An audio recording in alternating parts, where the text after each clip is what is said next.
तो नमस्कार दोस्तों, आज Cholamandalam investment and finance company limited ने अपने Q2 के रिजल्ट्स को पब्लिश कर दिया है। और यहाँ पे हम रिजल्ट्स को चेक करें तो मिले जुले रिजल्ट्स आए हैं। कंपनी के रेवेन्यू ज़रूर इंक्रीज़ हुए हैं इस क्वार्टर में, लेकिन कंपनी का प्रॉफिट इंक्रीज़ नहीं हुआ है, बल्कि थोड़ा बहुत कम ही हुआ है। और अब हम चेक करते हैं कंपनी के नंबर्स। तो इस क्वार्टर में कंपनी के रेवेन्यू आए हैं 2,988 करोड़ रुपये, जबकि पिछले क्वार्टर में कंपनी के रेवेन्यू थे 2,745 करोड़ और पिछले साल के सितंबर 2021 के क्वार्टर में कंपनी के रेवेन्यू थे 2,471 करोड़।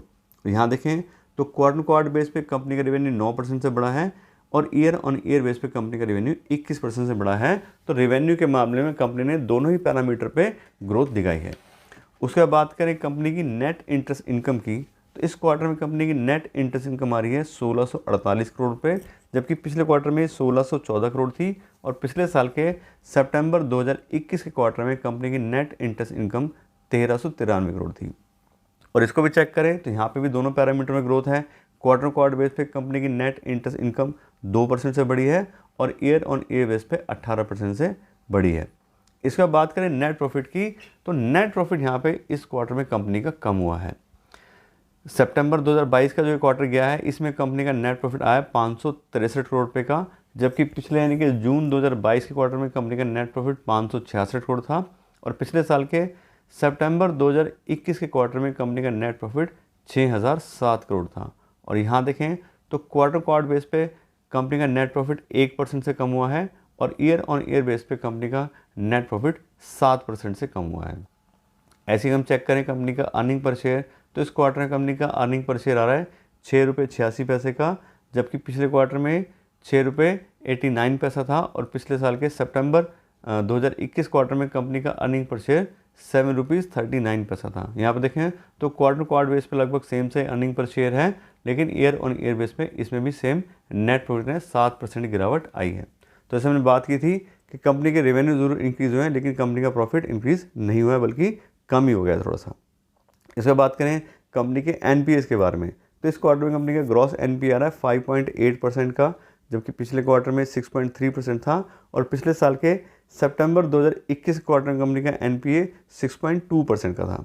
तो यहाँ पे देखें तो दोनों ही पैरामीटर पे कंपनी ने एनपीए अपने ज़रूर कंट्रोल करे हैं। क्वार्टर बेस पे भी एनपीए कम हुए हैं और ईयर ऑन ईयर बेस पे कंपनी के एनपीएस कम हुए हैं, ग्रॉस एनपीए। इसका बात करें बैंक के नेट एनपीए की, तो इस क्वार्टर में बैंक के नेट एनपीए आ रहे हैं 4.10%, पिछले क्वार्टर में 4.4% थे और पिछले साल के सितंबर 2021 के क्वार्टर में कंपनी के नेट एनपीए 4% थे। यहाँ देखें तो क्वार्टर बेस पे कंपनी के एनपीए जो नेट एनपीए हैं वो भी डिक्रीज़ हुए हैं और ईयर ऑन ईयर बेस पे देखें तो इसमें थोड़ा सा इंक्रीमेंट हुआ है, यानी कि थोड़े से एनपीए बढ़ गए हैं बैंक के।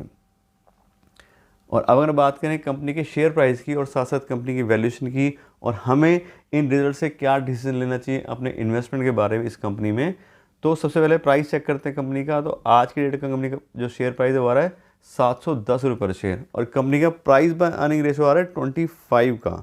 और साथ ही साथ जो फाइनेंस और बैंक की जो कंपनीज होती हैं इनको हम प्राइस टू बुक वैल्यू से ज़्यादा चेक करते हैं कि इनका वैल्यूएशन कैसे चल रहा है। तो इसकी प्राइस बाय बुक वैल्यू आ रही है 4.52 और इन दोनों ही पैरामीटर को चेक करके प्राइस बाय अर्निंग को भी और प्राइस टू बुक वैल्यू को भी चेक करके हम बिल्कुल क्लियर देख सकते हैं आज की एक हाई वैल्यूएशन कंपनी है अपने सेक्टर के हिसाब से, क्योंकि 25 का पी/ई है वो भी ज़्यादा है और साथ साथ 4.52 की जो वैल्यूएशन इसकी प्राइस टू बुक वैल्यू के हिसाब से आ रही है ये भी हाई है।